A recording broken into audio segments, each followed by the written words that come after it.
Have I got a squirrel hunting story for you guys today?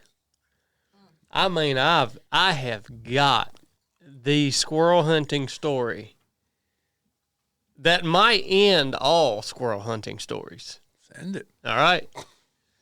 So, just this past Monday, do you remember our hunt Monday, Cornbread? I do, yeah. Okay. Me and Cornbread got up early.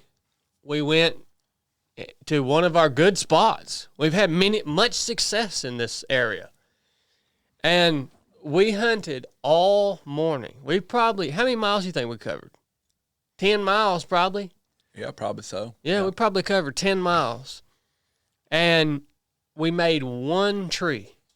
And she wasn't even sure about that. It was just kind of old, cold. She was trying to make something happen, right? Might have been a little den in there. I don't know if she had the squirrel or not. But we made one tree, couldn't find the squirrel, hunted all morning. Came in. Look, that's never happened before. That's the first time I had been with Wendy and not killed at least a squirrel. So it was throwing me off. And these guys were telling me, you guys were saying that Brooke had messed Wendy up. Oh, yeah. They were trying to... Is this post her messing the dog up? This was because I was gone all weekend. So further proof that we're right. Mm-hmm. We were all gone all weekend at the proving grounds, and then I get home and I take my dog out on Monday, and she doesn't tree a single squirrel. So then Coincidence. This is the first I'm hearing about this rumor. Can you guys fill me in on this? It's pretty self-explanatory. You ruined the dog. How did I ruin the dog? You had one weekend with her. That's all it takes. Babe? I don't know. That's just what the case that they were trying to make. They were saying that you ruined the dog. You taught that dog that when it come out of the pen, it didn't have to hunt. It could just go out and walk and just have this leisurely time. So they took it up there on the trail, and she thought, I ain't about to treat no squirrel. I'm out here just walking, enjoying, just sniffing here, sniffing there. I ain't got to treat nothing. Right. And so, yeah, you kind of ruined it. And Corn is so mad, he almost can't see straight that you already ruined his dog. I brought the shotgun with me one morning. I just couldn't find the squirrel by myself. Yeah, but she knew you had no intention of shooting it. She's smart. Wendy's smart. Yeah, you had no intention. She said, this lady is taking me for a walk and carrying this shotgun because she thinks I'm going to believe that she's going to shoot a squirrel.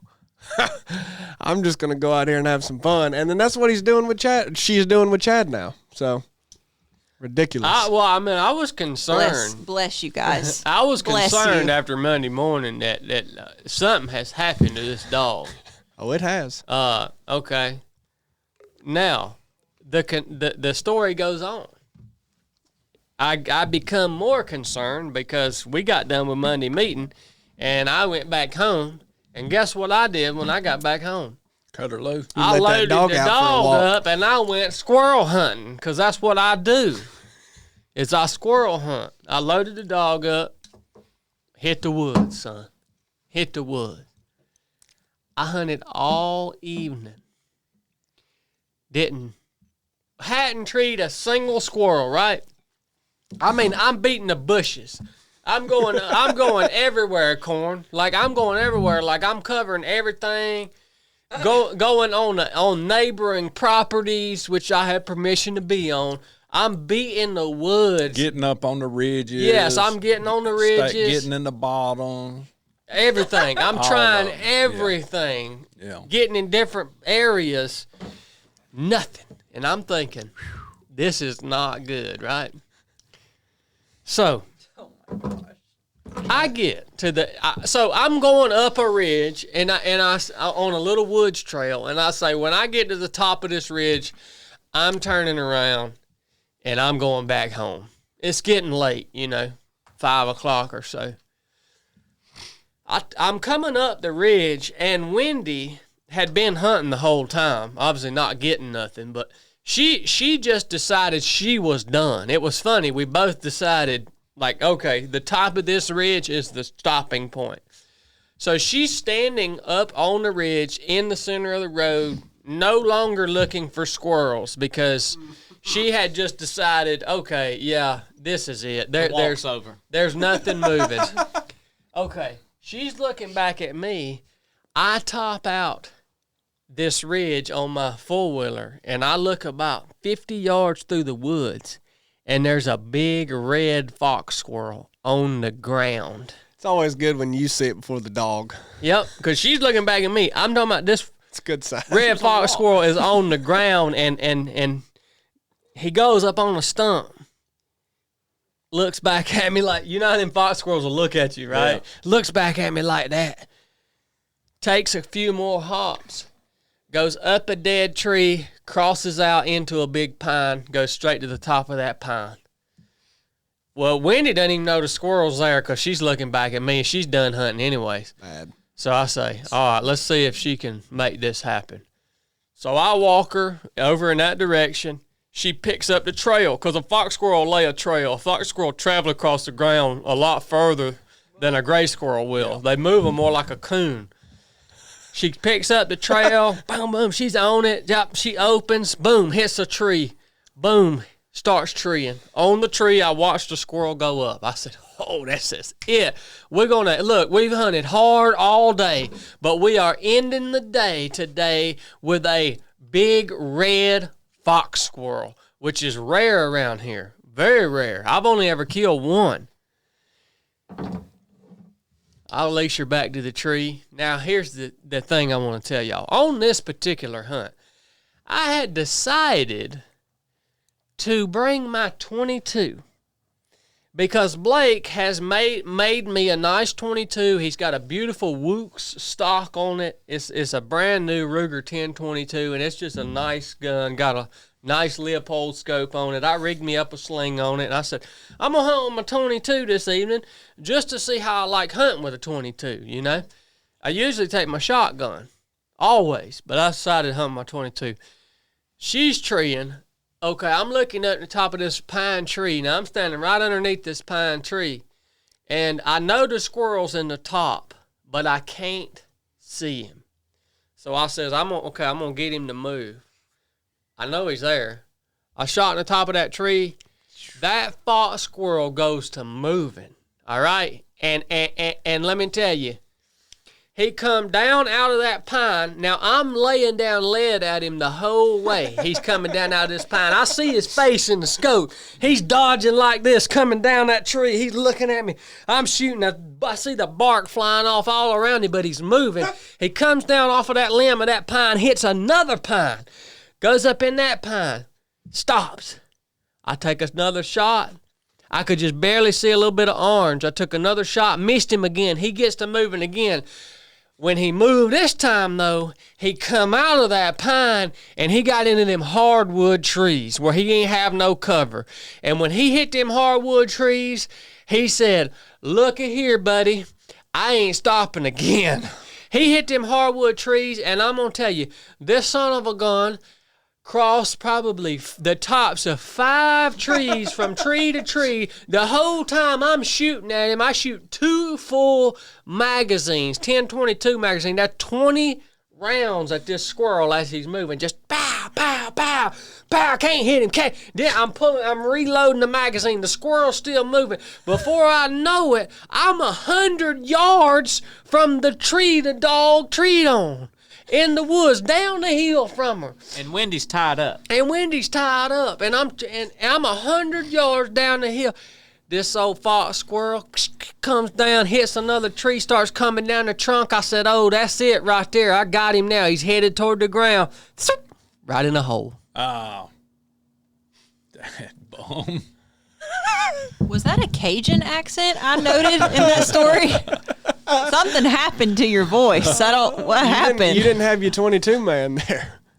You didn't have your key shotgun shooter or your 22 man. You were just reckless. There's lots wrong with that story. One, Wendy's still messed up because you had to point her to the squirrel. Yeah, Wendy's insanely messed up. It is further proof of what we tried to tell you. She got up top and she said, this is where we usually turn around for the walk, so I'm not going to go no further. She didn't tree anything all day, and you went twice until one that you saw first? Let me get this straight. Leonard will do that. let me make sure I'm reading this. You guys think when he leaves for 3 or 4 days, I should just let the dog sit in the pen and not do anything with her? You should let it. You should let it sit in that crate. Is what you should do, and let it think about squirrels. That's terrible. She needs to. She's a dog. She's not just a tool. Lauren, how long you let a dog sit in a kennel before you hunt it? Well, it depends what's going on. But, I mean, that's all right if it would have sit in there a few days, right? Yeah. Especially a cage the size of. So he took yeah. Wendy down to Hold Macon, on, we hadn't got there yet. and she did We great. we hadn't got there yet. I did not mess I'm the dog still on up. the fox squirrel story. Did not mess the dog up.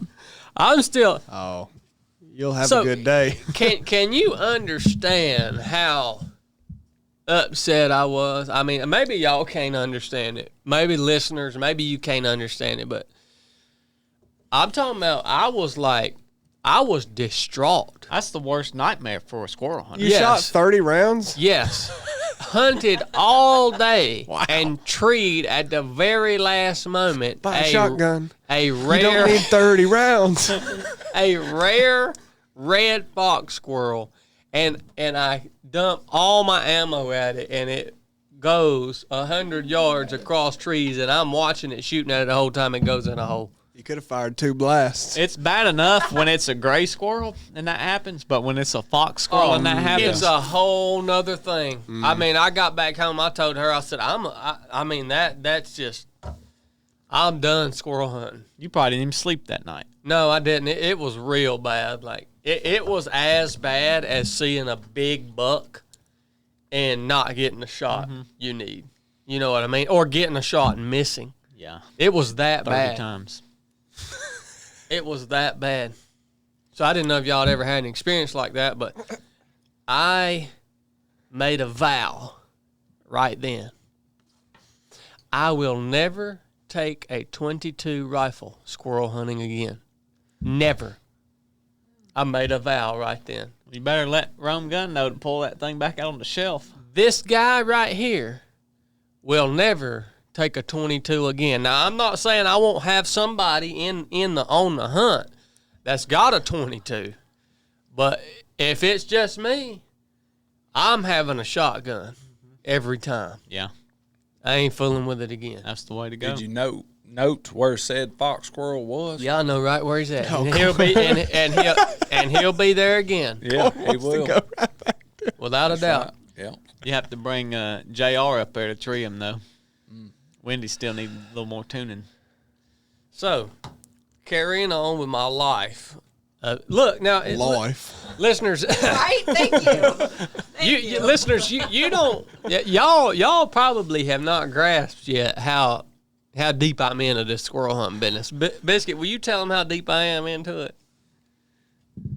Can you be more specific about what you want me to tell them? Just tell them how deep I am into squirrel hunting. Well, our marriage is pretty much a wreck right now because of squirrel hunting. Dang. So it's bad. That's strong. He's just quit doing anything. He's quit. Today's the first time you've worked out, I think, since Kevin and Richard came out. You quit. Squirrel hunting is a workout. You quit exercising. You can't keep any commitment or promise you make. You forget everything, and all you do is squirrel hunt. And you're also, if you're not squirrel hunting, you're grumpy and mean.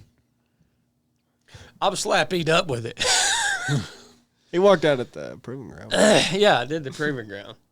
But I'm eat up with a squirrel. I'm telling you. I mean, so yesterday, my dad, he's been wanting a squirrel dog, and he wanted a feist. He's been wanting a feist dog. I've got a mountain cur. And this squirrel hunt, I'm going to tell you right now, listeners, is the funnest thing you will ever do in your life. I mean, it's funner than anything. Any other hunting, any exercise, this squirrel hunting, it is action-packed, big, legit. All right? Big legit. What do you think, Cole?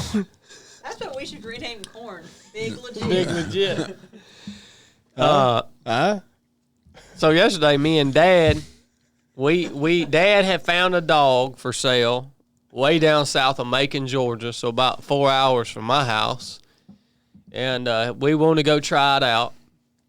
So we got in the truck. I got up at 3:50 yesterday morning. No. Hold up. What else on this earth is going to get me up at 3:50 and in that vehicle for a 4-hour drive? What else? Nothing. Yeah, see, y'all are speechless. Yeah, it's unbelievable. Got up at 3:50, got in that truck. Me and Dad went and picked Dad up. We drove down to Macon. We met these gentlemen. Good men. They were legit. Dog was good. Dog did good. JR's his name. Little feisty. Probably weighs about 10 pounds. Bug-eyed. But that son of a gun is a hammer. He bought son. that bug-eyed one? Yeah. Oh, man. When JR trees, it's going to blow y'all socks off. Junior. No, JR. It's not Okay. Junior. It's J-R. Does he got is he louder than Wendy? He's way louder. Wendy sound like she's 500 yards off. She'd just be 50 yards up in the woods. Dang, she's deep. She's got that old humble bark. Yeah. She's got that humble bark. Yeah. But I'm going to tell you, JR is a hammer. I'm talking about he's probably 120, 130 barks a minute. Just pops them off, son. BPM. But yesterday is interesting, just like on Monday when we hunted, yesterday the squirrels weren't moving good. Now we're down in South Georgia now, hunting these big old, pin oak flats with, scattered magnolia trees and big palmetto undergrowth, a lot of water, ditches, flooded timber. And now the squirrels ain't moving good. JR, the dog Dad bought, he don't have much of a nose because he's a feist, right? So he don't have a nose like a cur or like a hound has. His ears stand straight up. He looks like a bat in the face. He looks just like a bat. So when those dogs really shine is in moving game, when squirrels is on the ground and they can see them or hear them. And then you can really wear some squirrels out with a feist like that. But when a squirrel not moving, he ain't got enough nose to find where they've been. Hey, I took that old mountain cur dog out the box, that windy dog. I put that dog on the ground. We ain't getting no 50 yards down that road, and that joker locked up tree right there. Had a squirrel. We've been rode for miles, made 2 trees with JR. Wendy hit the ground 50 yards, boom, locked up tree, had a squirrel. Went a little bit further, boom, locked up tree, had about 5 squirrels in one tree. Good. Off a blowdown. That was squirrel. Right. Look, that was squirrels running everywhere. I was tracing them in my shotgun, like which one of these squirrels I want to shoot. Then my guy gets out of the truck behind me, says, "You want me to shoot this squirrel?" I said, "Well, which one do you want to shoot one of them, man?" And then he shot at a squirrel that I didn't even see. She treed like 5 in one tree. He shot at it, got it. I ended up killing it. I killed all the squirrels yesterday. Hit that one. Went on another spot. They cut some of them hounds loose. Wendy was treeing squirrels all around them hounds. Look. Yeah. I was walking, boom. She treed one right in a pin oak. Yep. Boom. He said, "Take her across that oak flat right there. There's a squirrel in there." She did it again. Took her in there. Boom. Treed on a tree surrounded by water. I shook a vine. Boom. Squirrel dead. So, she ain't broke. Well, I'm sorry. She is broke. Well, go ahead, Corn. You got her in the truck and took her on a big long ride, and she said, "Oh, now we're going hunting." Yeah, exactly. And got around them other people and that other dog. Deep. We falling deep, and then she'll like, "Oh, that's a palmetto bush right there. We hunting." She saw She saw JR get a few, and she said, "Oh, okay. Well, yeah, there you go. That's a good point, Shelly. That's a good. He is hammering on that tree. They is squirrel that we hunting. Yeah, yeah. She knew it wasn't just a walk. When you take her out there on that same route Brooke kept taking her, she's gonna go, playtime. Yeah. Yeah. Time to walk. You're gonna have to go down to Macon if you want a squirrel hunt again. Corn just joined in on this, ganging up on me like you guys do for everything, and then he locked eyes with me and apologized with his eyes and then kept going. Did you not just do that? I don't know. Yes, you did. I did not mess that dog up. I'm not the one that said that, Boo Boo. I feel like you did say it. I feel like you did I started say it. Anybody? Did I say it? No, Chad, I feel like- honestly, Chad did. One more good weekend and Benito. Well, I'm That's not. Spanish for I'm finish. not having a dog that just sits in a pen. You don't have a dog that sits in a pen. It's not sitting at my You have house. 2 dogs that roam free. It's not. It's not. Wendy's my dog too. Well, you know, everything that Chad owns is halves with Blake. So really it's 4 ways. You have a half with Corn. You have a quarter, Corn. Brooke has a quarter, Blake has a quarter, and Chad has a quarter. And there's a big dispute on how that is going to spend its time. You didn't say nothing bad about me taking her on walks. You know why, Sweet Pea? Because you can do whatever you want.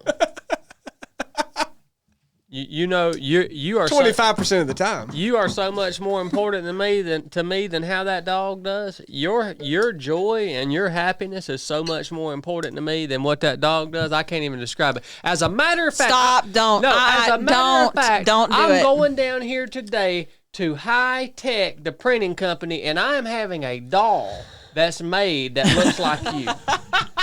And I'm going to tote this little doll around with me. And when I go to cool places and you can't come and be there with me, I'm going to take pictures and videos with that doll that I have made Pepe's of you. laughing. Pepe's laughing. And I'm going to send them to you, and it's going to be just like you're there with me. That's how much I love you and care. That's the sweetest thing I've ever heard. It'll be like Flat Stanley, but me. Exactly. I get to be there in spirit. Yes. No, that Oh, made Pepe man. laugh. That's how much I love you. That means a lot. Thank you. Yep. Sometimes Pepe coughs and I think he's laughing. And sometimes he laughs and I think he's coughing, but he was laughing there. So I actually heard about that sweet gesture from a good friend of mine. Who? From He who? did that for his wife. Wait, who? which friend? A good friend of mine. He From did who? that. He did that for his wife, and then it made me think, you know what? I love my wife that From who? much too. Chili wants to know what friend it was. Well, I can't mention it on the show. Are you scared of this friend? And, Are you scared of the retaliation that this It was a friend? private thing that he did. All right. All right. He doesn't. It was want- an intimate thing. Yeah, it was an intimate, sweet thing that he did for his wife. And so, but it inspired me to do something sweet like that for my wife. Like, that's a really good idea. And I'm going to do that, baby. Do you think you could give my doll a little kiss every once in a while on video? I will. Like if we're away from each other for a long time, you just, I will. that would be good. I will, baby. Another dang panel on the fence.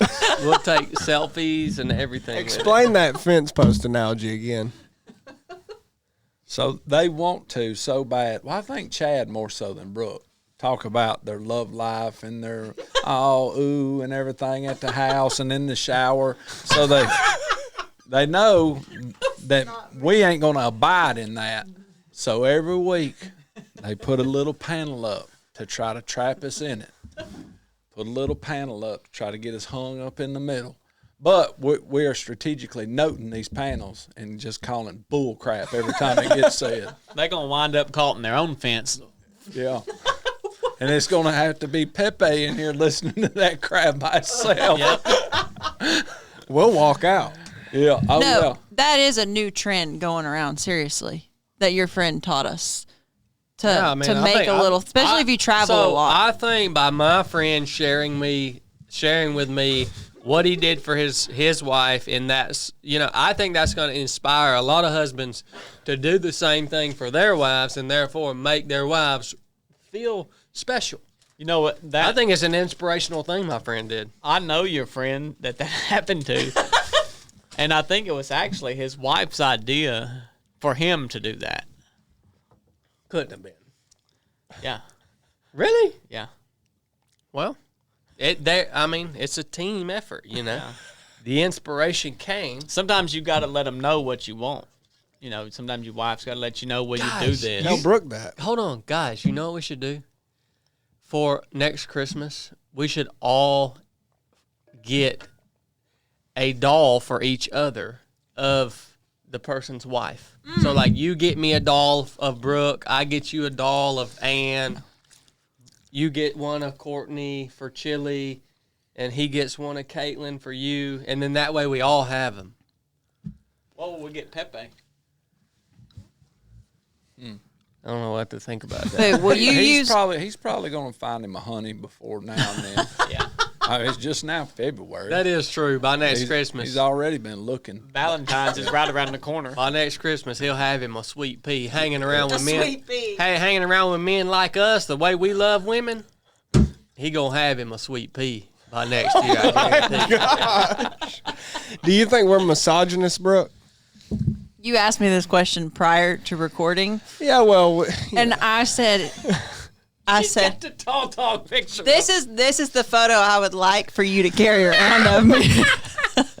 Let me show that to the camera. Wow. This is the most epic photo. I don't think you have to walk Brooke. closer. I don't think they can see it. Oh my gosh. dang. I said y'all have misogynist tendencies. Yeah. What was the analogy you used? Like how some people have gay tendencies, but they're not actually gay. Like there's a couple professionals in this town that they talk like this and they wear like really weird Hawaiian shirts and like they do like this, but they're not. They talk like Gomer on Andy Griffith. Yeah, they do, but they're not gay. They He just was have. gay in real life. Was he Yeah. really? Yeah, and he moved to Hawaii. Yeah. Oh. Yeah. Yeah. I see gay tendencies. Yeah. So that's what I said. Y'all have tendencies, misogynist tendencies. Okay. I don't believe any one of y'all because, like I said last week or whatever week I came on, you guys don't treat me as bad off the podcast as you do on the podcast. You think we treat you bad on the podcast? You guys just gang up on me all the time. You know what? I love too how Cornbread and Chili like act like we're weird about women and all this. Me and you are talking weird about love and all this. And look, he was getting weird at the restaurant this morning because this hostess told him, "I like your beard, Cornbread." And he did like this, and he said, "Well, I like your hair. It's beautiful." And I looked. Wait, what did he say? He said, "I like your hair. It's beautiful." And I looked up and I said, "This crap is getting weird." I mean, y'all think I'm weird? That crap was getting way too weird for me. Actually- look, I was ready to go to the table and just sit down and get out of that situation. You did say this is getting weird, and she said it is. And we're in a nice restaurant. What in the world? So don't talk that crap to me, CB. Well, y'all don't know why he did that. Why did he do He Explain did that to for him. Hunter. Yeah, So Hunter stays nervous about everything. especially women. Yeah, especially women. And what did I say right when we sat down? He said, "You say you don't ever let a woman compliment you without complimenting them back." That's right. He's always thinking about how he can improve the team. That's exactly right. Okay. So you were if setting Hunter an wants example. to seem So- like a creepy old man, he needs to do that. No, that's Just- being respectful to You're not old, middle-aged man. Yeah, it's just being respectful to a woman. Yeah. I thought there were better, less weird ways than to like tell this woman like, "I like your hair. It's beautiful." I was like, I feel that's like really that's weird, like man. that's like an autistic response. Well, like it's like an he immediate did regret the "it's beautiful" a comment. boomerang compliment is not He placed very well. He felt good. Flirt with her. No, well, it hold wasn't on. a flirt at all. But hold I'm on. just Y'all saying. got it all twisted. But I had a keen observation that he felt good about the "I like your hair," but then when he said it's beautiful, he went, "It's beautiful." He even thought like, could have kept that one in. I like that girl's hair too. I think she has really great hair. Here we go. But see, if someone gives you a compliment and you immediately fire back with a compliment, You've been sitting on Well, it. it wasn't like as soon as her yeah. words were finished, you're acting like it was like, I like your hair. Well, it was, and what No, it wasn't. what that indicates is you had been thinking that prior to her compliment That's for you. bull You could not have came up with a compliment in the time that there was between her comment and yours. I'm witty, Chili. No, Yeah, I'm you witty. couldn't have. I like your beard. I like your hair. It's beautiful. And then you went, That's the creepy part. Yeah. Well, we were starting this show, and I was Instant handing regret. out this here gum that I won't show a free ad for. And Cornbread said, "Let me get a jerk off of that gum." And I was like, well, "Let you let's get a not. jerk off of it? What kind of weird?" And it just falls in line with the boomerang What were they compliments. saying at and the the, proving grounds? Give me a blow. baby, No, that's what they were children saying. listen to this No, podcast. but they were saying that as like, give me a break. I had never heard that. Apparently, that's a football term. Did somebody say that was a football term? I did to be funny, but Oh, okay. you'll believe anything's a football term. Yeah, they were all in there, circled up doing push-ups, and they were swapping each other out. Because one of them would get tired, This is and they'd great swap for you. somebody back in, and then one of them would be like, "Hey, give me a blow over here," and they were saying that as like, a blow of air. They needed a blow of air. This is unbelievable.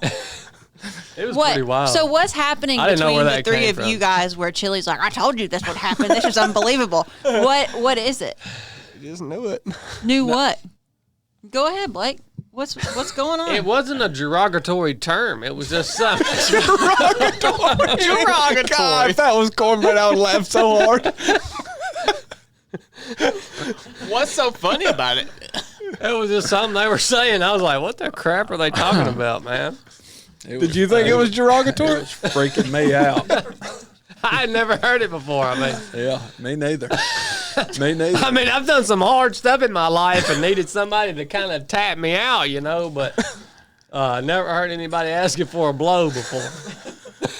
Meaning, give me a break from this. Well, Like, what was spell odd me about on it this, is they you know? all understood it. They did. Everyone understood it except Well, I think us. did you not? I understood what they meant clearly. He said, "Hey, come over here. Give me." I mean, When I first heard it, I didn't understand. I had what they were trying context to clues do. enough to know what they meant. I didn't understand what they were meaning by it in the beginning. Yeah. Yeah. Interesting. All right. Well, so that's just a little recap on the week right there. And now we'll start the podcast. So thank you guys for joining us for the pre-show on the 3 of 7 podcast. That was the pre-show. We're so generous. This episode, the real episode, that is now beginning of the 3 of 7 podcast, is brought to you by our partners at Barbell Apparel. Check them out at barbellapparel.com. We have used Barbell Apparel for years now in all different walks of life and areas of our lifestyle. So they obviously have a ton of selection in terms of fitness apparel, from running shorts, which I wore this morning on our freezing cold run in the rain. I wore my Phantom shorts, and they were in the the black camo. Pretty cool little pattern they've got on those shorts. I think Blake wore his ultralight joggers. They were black camo too. The new version. Yeah. I was going to pull them out and show them, but they're soaking wet in your bag right there. And Chili right now has on the Barbell Apparel flannel, Yep. which they don't call it the flannel. I don't even remember exactly what they call that. But it's a nice insulating layer, mid-layer you could say. Unless it's fall or spring, then it would be a great outer layer. But for this time of year, it's a good mid-layer. I think I had the jeans on all weekend. Did you notice that? You wore jeans the whole weekend? Pretty much the whole weekend, which that Barbell is the only jeans I would want to wear for the whole dang weekend at the Proving Ground. There ain't no other jeans that I've ever tried in the history of my life that would even be remotely suitable. Yeah. I do love the joggers, but I had the jeans on all weekend. And right now, there is a sale going on for $99 pants, joggers. I don't know the exact details of the sale, but go check it out. Pants and joggers. Barbellapparel.com. Sale. I agree. The jeans are cut right. They got a little stretch in them. They move with you. Pretty special. And they're just awesome people. So if you guys like the show and you want to support the show, one way that you can do that is next time you need to update your wardrobe, and if you want to look good, get you some new threads, go to barbellapparel.com, shop around there. You're going to find what you need. Thank you, Barbell, for making this episode possible. All right, one thing that I want to talk about today, and this is just going to be a reminder for all you guys, and this will be my contribution to the show today. A reminder to you guys who are leading in some way, shape, or form in your life, and whether that's, you're the leader of a family, your wife, your kids, or a leader in your company. Or maybe it's not your company. Maybe you're just an entrepreneur. Maybe you work for another company and you're leading a small team or group. Or if you're a leader at your local congregation, just wherever you find yourself leading in your life, just a reminder that you should hold yourself, and you actually must hold yourself to the same standard that you expect from your team that you are leading. All right? So I just think that it's a good reminder, because it's really easy to get relaxed, and when you are in a leadership position, there's not always people above you or around you that are going to help hold you accountable and help call you up to a higher place. And that's another reason that it's so important, even when you become a leader, to still seek a relationship with a mentor, somebody that can be that person for you. But it's really, really easy to get relaxed when you get to the point that you're in leadership around your physical fitness. And it's really easy to get relaxed and kind of lazy on that.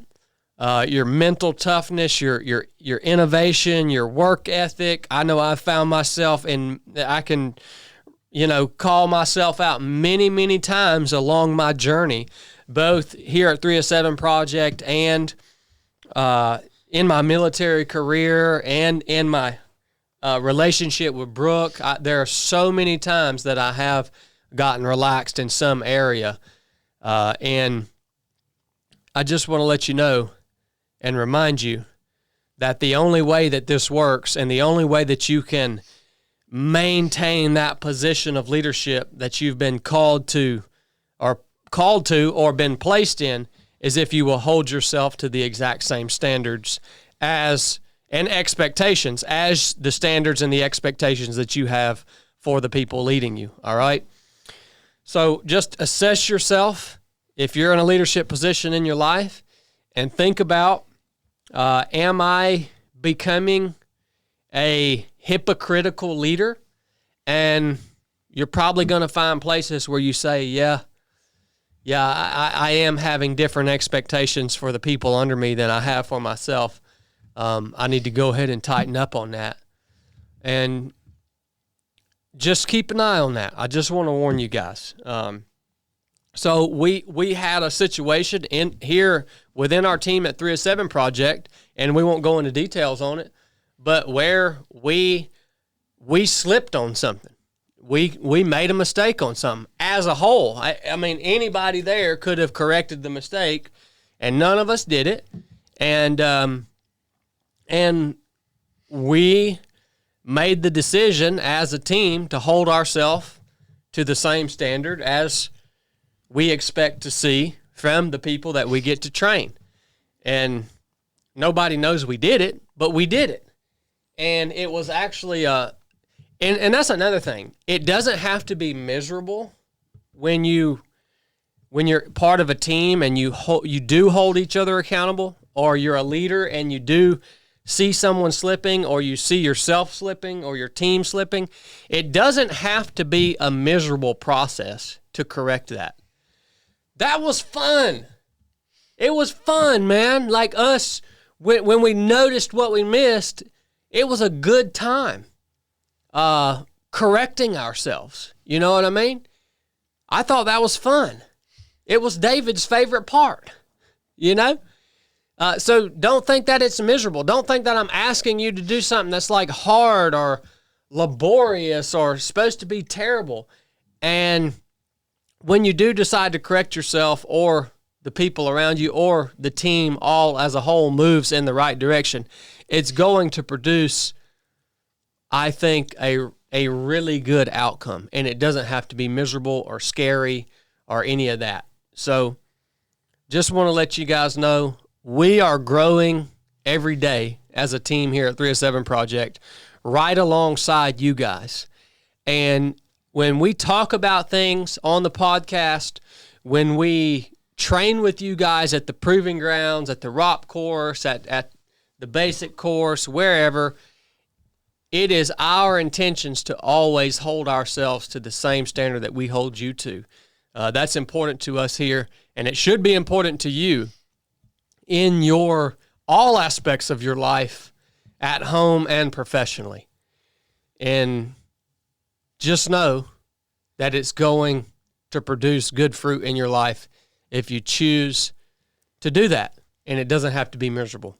So that's what I wanted to share with you guys. That's kind of just a big lesson from the past week for me as we kind of worked through that and grew together through that. You know what I mean? Yeah.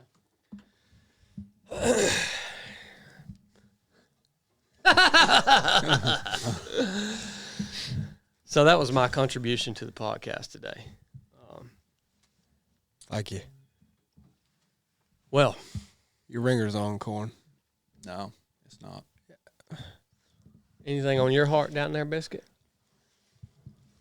Before we take it to the news? Are you trying to start a new topic? Yeah, you can start a new topic. I just wanted to give you the chance to contribute to the show today. You always have really important things and valuable things to share with the listeners. Why'd you just shake your mic like that, Corn? It's an accident. Oh. I don't know. I think I would need a second to think about that. It's hard sometimes when you shotgun me like this. Yeah, no worries, boo. I understand that. Okay, thanks.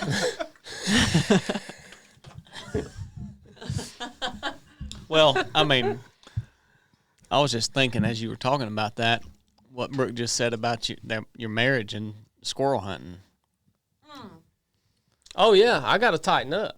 I got to tighten up big. I got to tighten up big time. So you recognize it. Oh, I have recognized it, and I am tightening up. Ain't I, Biscuit? I think you're saying you're going to tighten up. I am tightening up. I think you're talking about tightening up. I think you're aware that you've completely checked out. But this is part of being married to him. Like, you know, from working with him in business. I think it's pretty much the same thing. Oh, I keep him tight. I can't. I got on him. Yes, I got on him yesterday about them receipts, didn't I? You got to outthink him. See, that's what you do. Yeah.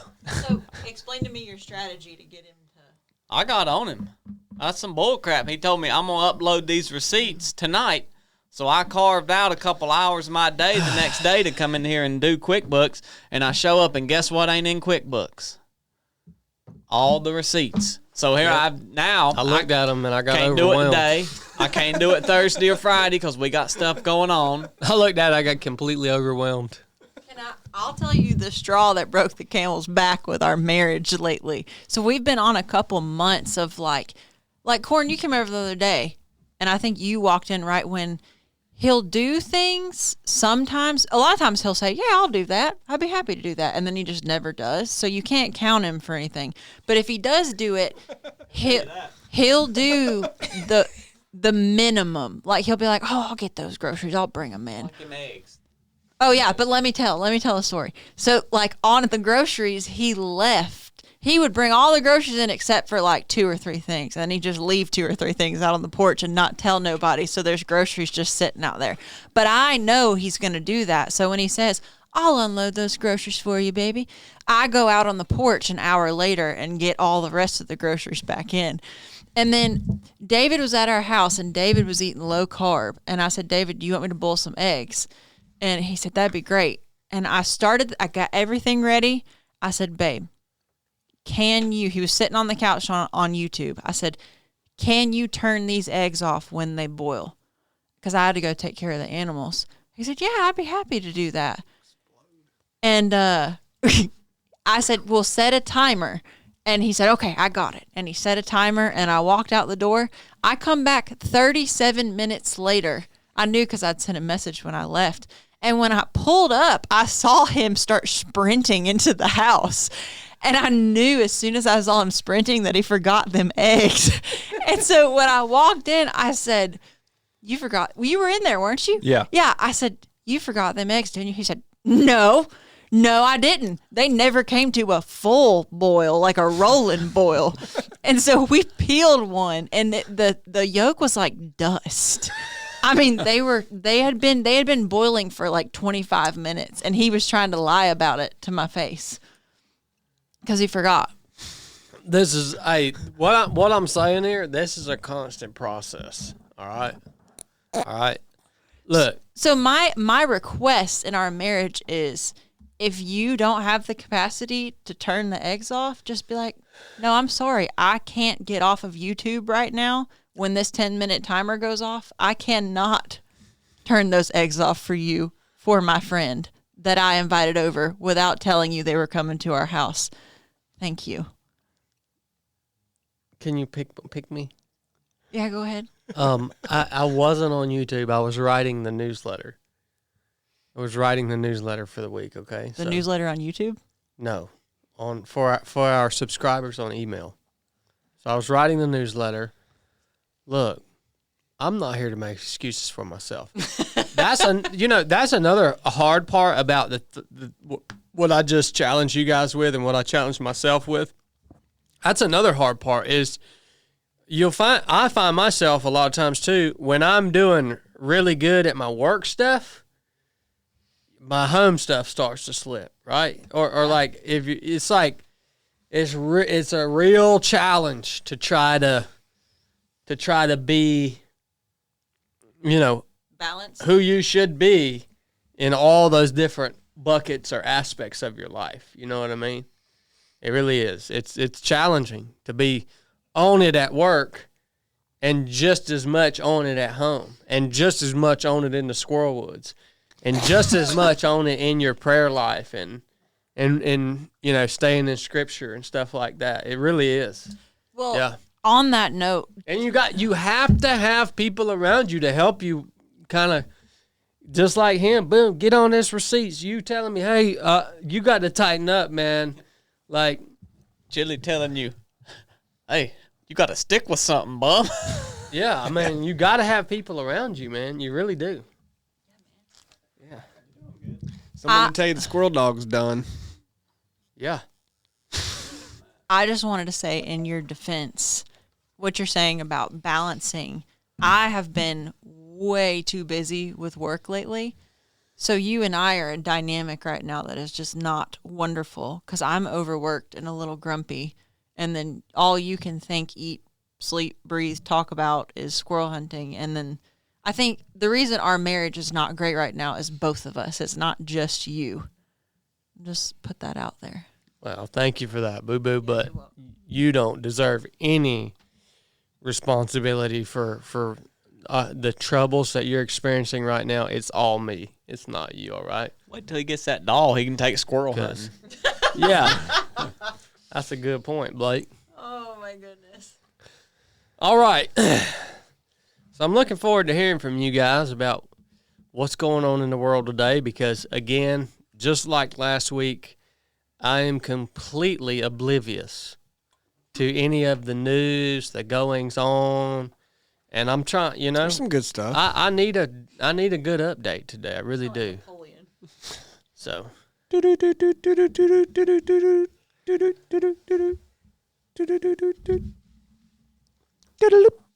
Welcome back to KZ307 National News Show. I'm your host, Chili, with my co-host, Cornbread, who delivers you the local news and the weather.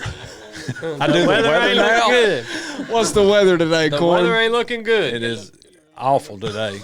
Dreary, drizzly, rainy, cold, drab, ridiculous.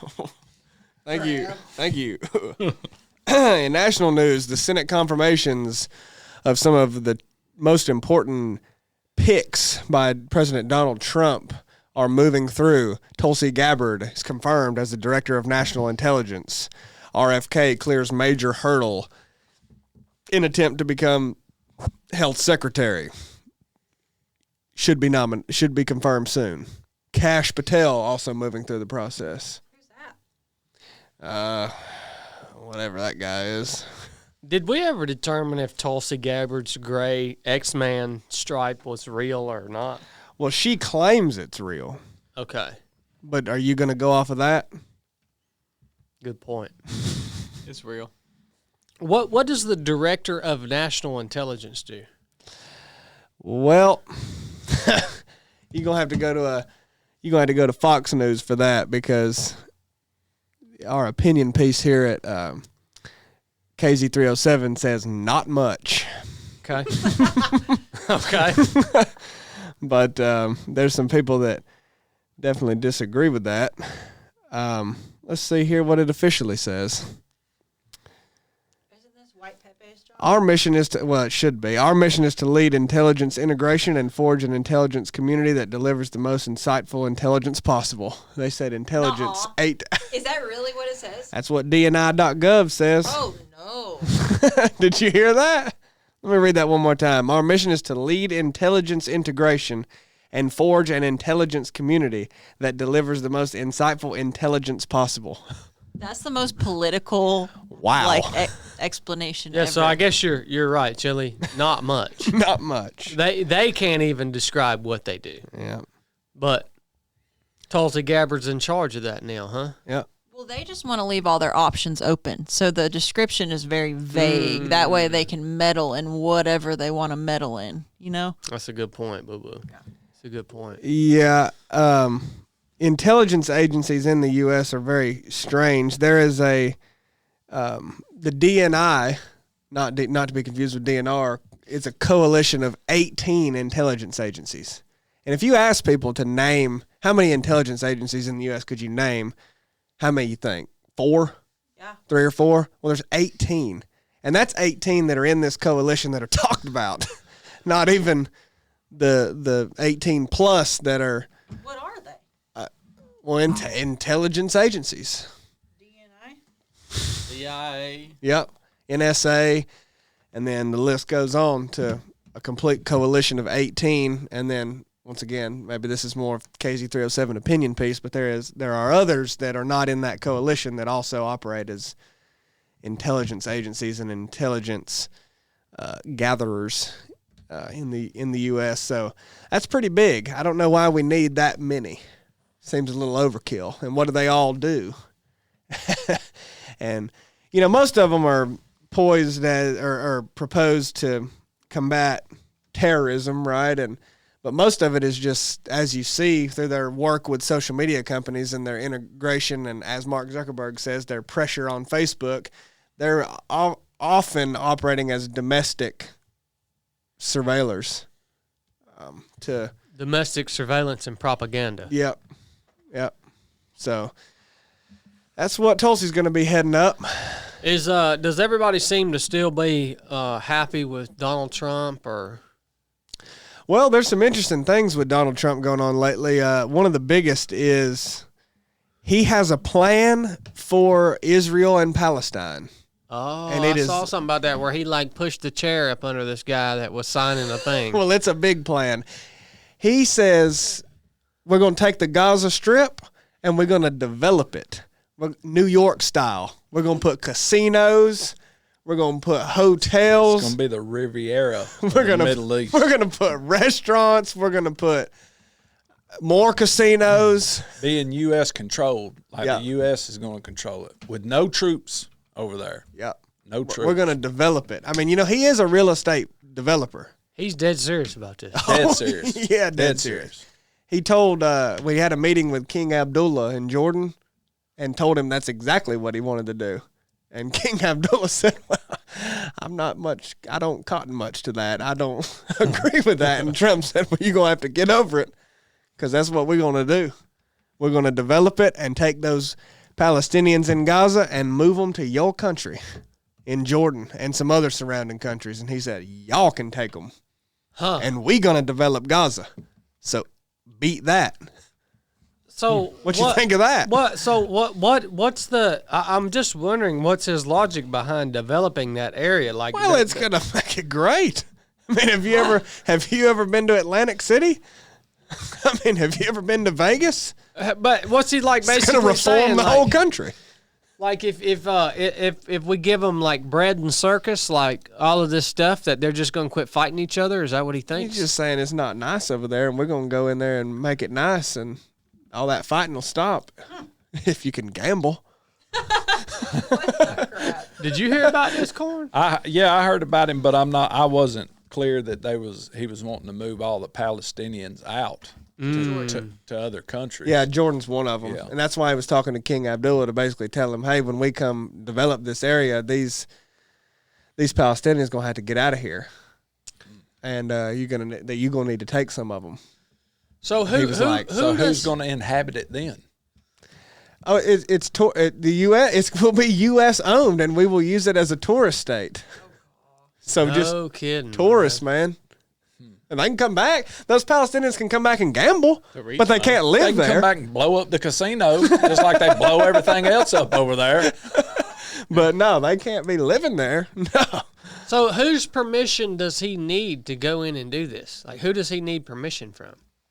He's Tulsi the president Gabbard. of the United States. Well, it kind of starts to remove borders, all this stuff he's talking about doing. Like Everything taking does. back the Panama Canal, we're going to take Canada, we're about to develop Gaza. It almost makes you even see more into, like, really there is no borders or countries or anything. Yeah. Whoever's got the power is going to do what they want to do. Yeah. Which we did talk about was going to happen, but and it would be under a leadership like Donald Trump, where that's the proposal is the opposite of that, right?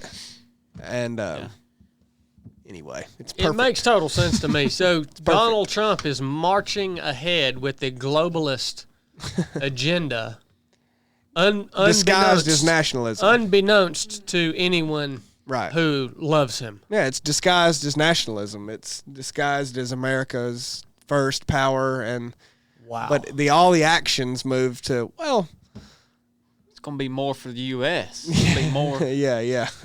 Wow. But that's a genius deception. Yeah.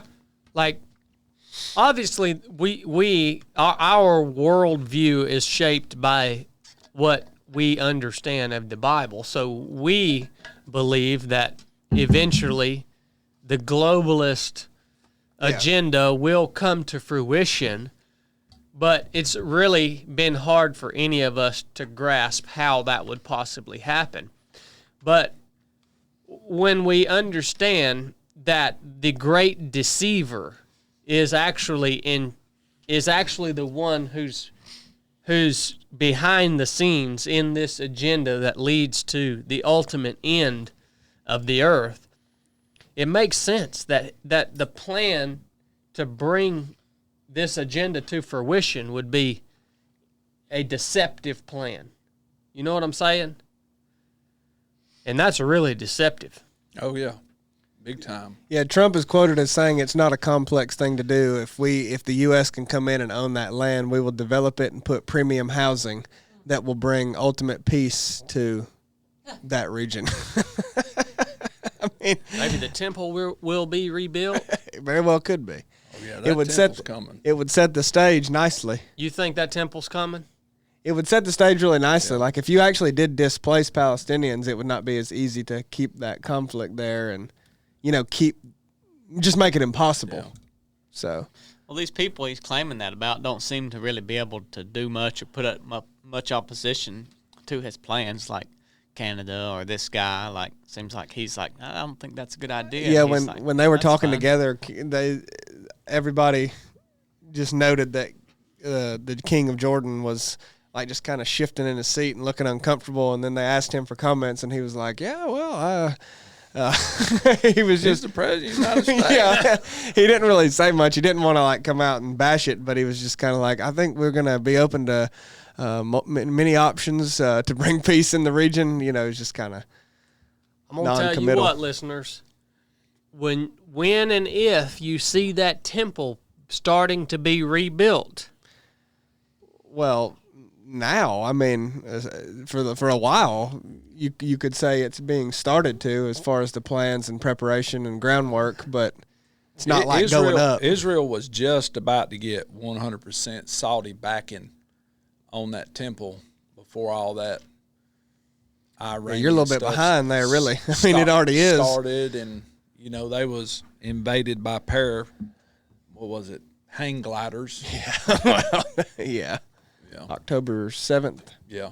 I don't know a lot about the temple. Is that the one where there's a mosque there now?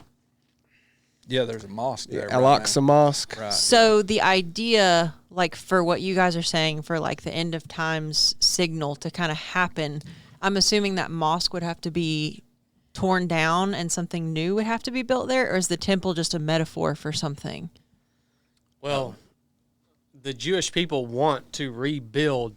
So the foundations of the old temple the old temple, which was destroyed by the Roman Empire shortly after Jesus was crucified.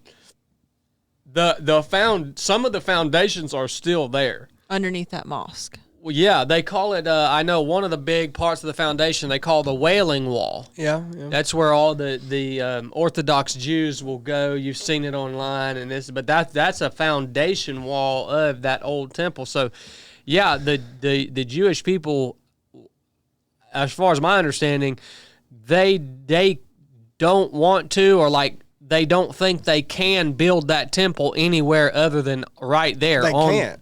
It literally has to be in that spot. So that was going to be my next question. I think you just answered it. So what we're looking for is a Jewish temple being built that includes like that Wailing Wall. It has to be. No. The site of this temple, there was a temple there, and it was destroyed. Yes. And through the Crusades and all of this time of power struggle and Palestinians and Israelis fighting, both have their reasonings for believing that land is theirs. Yeah. And there's even some weird, I say weird to us, Islamic culture that believes that if land was taken from you, it's your duty to reclaim it. And there's this weird agreement now, since the U.S. got involved in the 40s and 50s, to where Israel, they're given Israel. So Israel and Jerusalem, that is Israeli land, that's Jewish land that the Palestinians believe is rightfully theirs, but was kind of given to them and protected by the U.S. Well, the strange thing is in that area, on the exact site of where the temple needs to be placed, there is the Al-Aqsa Mosque built and standing and operating. The exact site, because that site is holy to Jews, Muslims, Christians, all. So that mosque, but that mosque have had to gotten come placed down. there over the years and all this power struggle. But now you've got Israel, this strange thing where Israel is like, okay, we've got our land back. We've got, But we can't rebuild our temple because there's a mosque but we've there. got a huge mosque still here. And so That's a huge problem for the Jewish people. like a gigantic problem, not even just because it's keeping them from building a temple, but also it is literally like this altar of Satan, in their opinion. And that must be removed, but is not being removed right now. So once that is destroyed, that mosque will be destroyed one day. It has to be in order to rebuild the temple back on that site. And then I would see that's the deal. Like when the mosque is fully destroyed, you won't have the temple go up very quickly, I don't think. Like relatively. I think because there's going to be that's the thing. We keep talking about periods of peace that are going to happen. I think there's going to be a period of peace, but ultimately when that comes down, you're going to kick up some fighting again. There's got to be some serious stuff in place to prevent that, because that will be earth-shattering. Right. To the Muslims. Yeah. Though they already have the plans done. Right. They've got warehouses with harps. Yep. In it to go in it. They got the stuff ready to. We're gonna put this in the temple. It'll be hard to get the walls they got warehouses with stuff ready to go. Yeah. Yeah, because I've heard that too. All the things that go into the temple, they're rebuilding all of these. Like, it's basically the furniture that goes into the temple. That's what I mean. It's being built. They're now. rebuilding all and have been rebuilding all those pieces of furniture that go in the temple based off of the description that's given in the Bible. Do these Jewish people that are trying to rebuild the temple, do they believe in the end of times? Like, do they believe in Revelation, or are these Old Testament? They're looking still for the waiting for first the coming. Messiah. Right. Yeah. Okay. So they're fulfilling a prophecy in the New Testament mostly that we're referring to, but they don't use the Old Testament, right? Or the New Testament. Yeah, they don't use the what Matthew, Mark, Luke, Right. John, Acts. They don't read any of that. Isn't that ironic? Yeah. That the prophecy is like they're fulfilling a prophecy that they don't really believe in. Well, they believe that God will actually come and dwell in this temple if they rebuild it.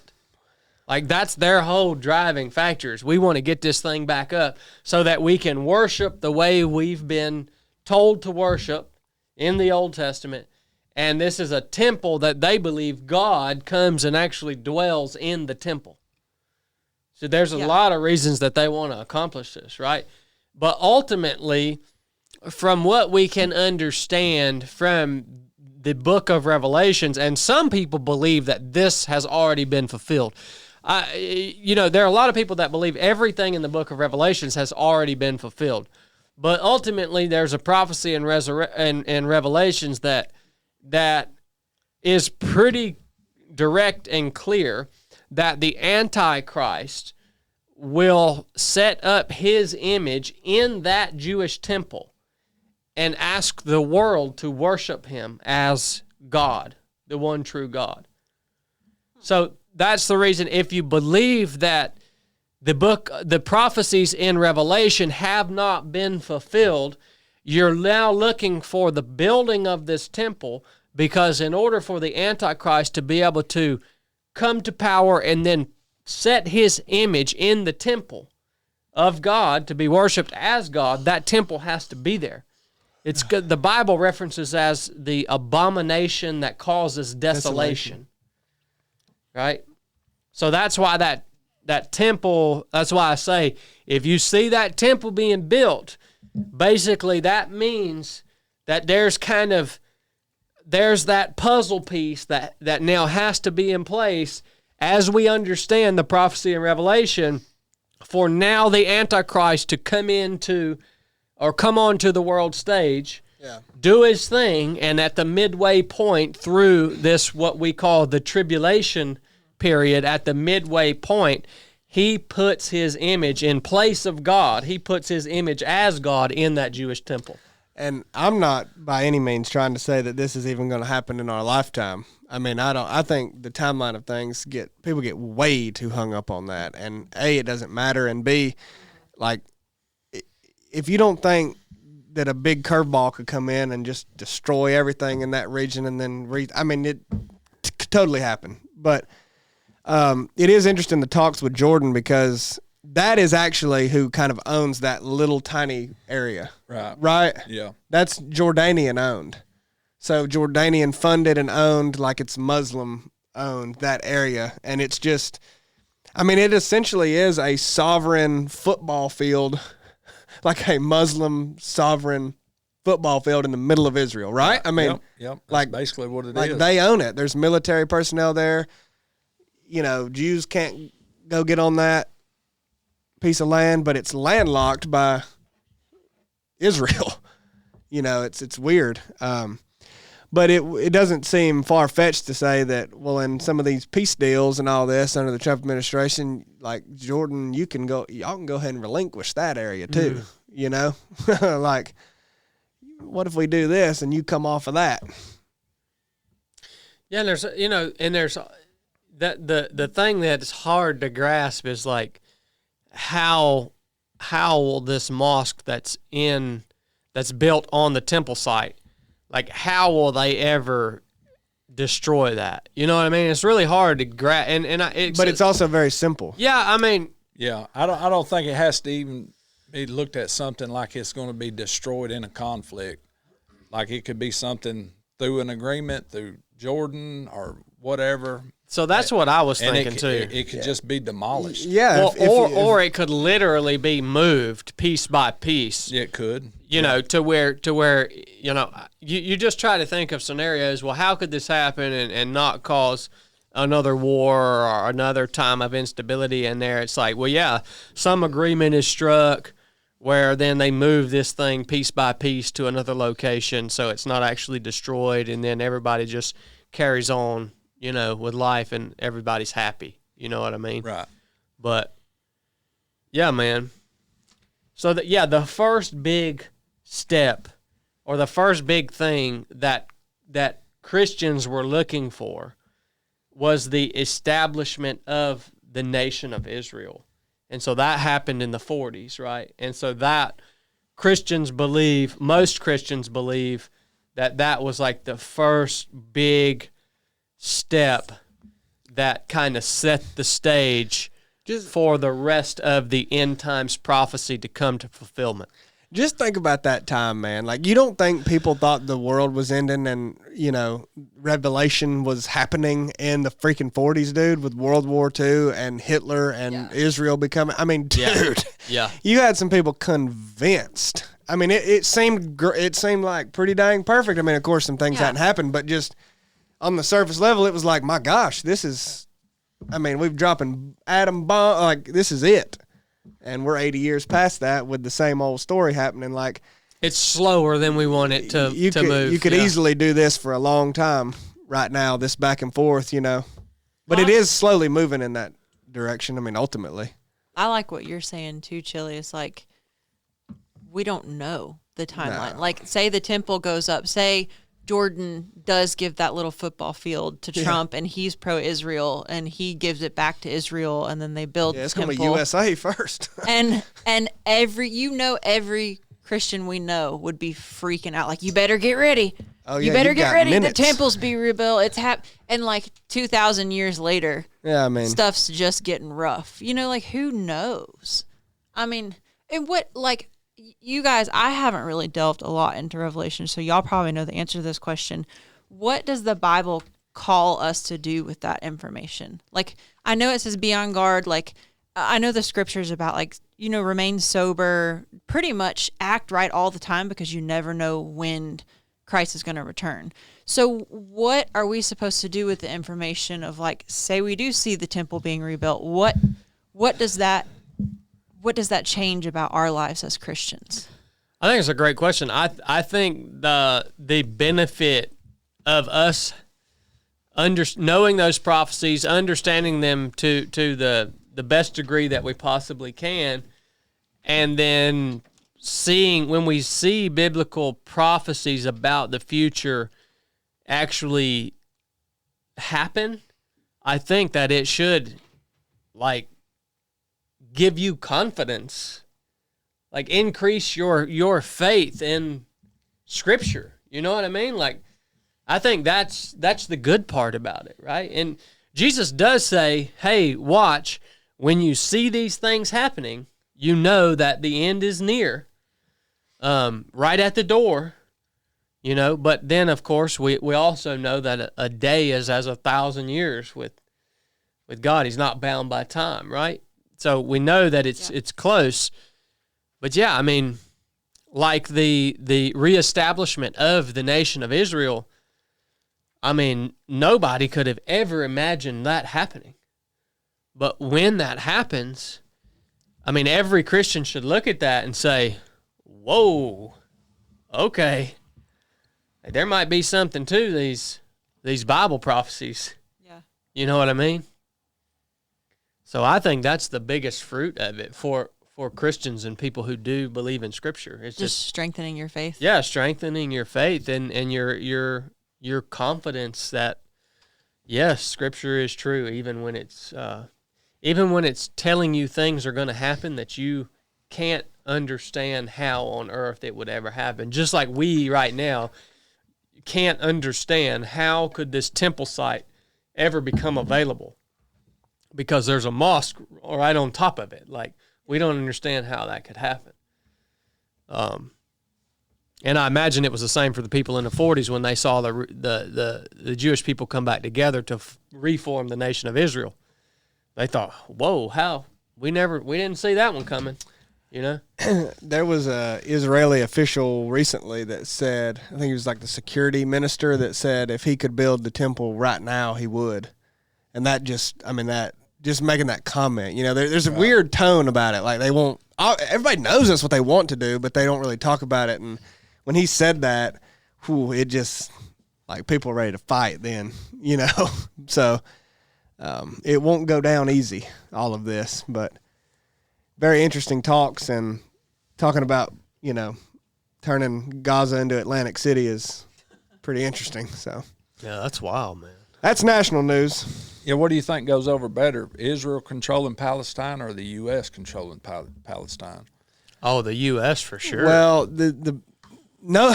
But if the U.S. controls Palestine, well, Israel's the our U.S. ally. gets the football field. Well, these Muslim countries are not as stupid as Americans most of the time as far as national news.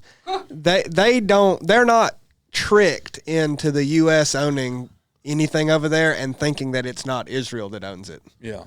Like, we have laid our cards out on the table that the only reason we have any interest in the region is for Israel. Yeah. So if we own it, they're not tricked into thinking, like, they know exactly what that means. They know Israel owns this. So I don't think it goes better over at all. Yeah, you may have a point there. I'm telling you, Charlie. they're not tricked by that. I just know how the Palestinian people and really a lot of just Muslims in that region as a whole, I know how much they vehemently hate Israel being a nation. Like, they don't even recognize that it's a legitimate nation. Right. They call it something like the occupied. Yeah, they call it occupied land. They won't even reference it as a legitimate nation. But, I mean, Israel does the same thing with, I mean, they did the same thing. Well, and the only reason that is because it used to be their land, right? Like, Yeah. I think if Israel was somewhere else and claiming they were a nation, the Palestinians would be like, we don't care. Go ahead. Yeah, there's you know this, what I mean? there's this weird discussion in national news when they talk about that conflict, and they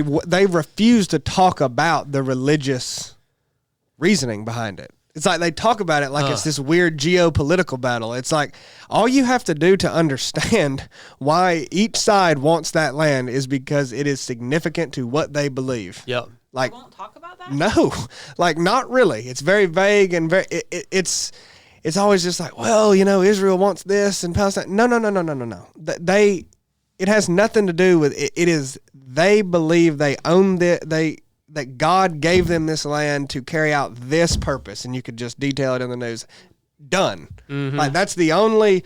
It's not complicated. I mean, yeah, there's complexities to the situation, how you resolve it, and from the U.S. foreign affairs side, but like, no, that's not complicated at all. It's not like some weird battle where, well, we own this because of this and we had this. No. If you gave Israel that football field, they'd be happy. They don't need none of the other land, really, Right. pretty much. And Palestine the same way, you know. So, but to your point, I have to really disagree with you on that. I don't think they're tricked by the U.S. owning that. Like, they understand that means Israel's going to get what they I want. see what you're saying. So, I see what you're saying. Which could potentially pose some retaliation against the United States because if we secure that for Israel, like, we're the target. yeah. Iran, right? Yeah, I mean, all of them. Yeah. Yeah, Because- like Iran, every Arab nation would want to, like, you think, I mean, that's the thing. A lot of terror threats in the U.S. have kind of been overblown in the past, but like that would put some things into action, you know, and I don't know how much the evidence there is to back the amount of, you know, sleeper cells that they say are in the U.S. from Arab nations. I don't know the actual statistics on that, but there are people who believe it is a lot.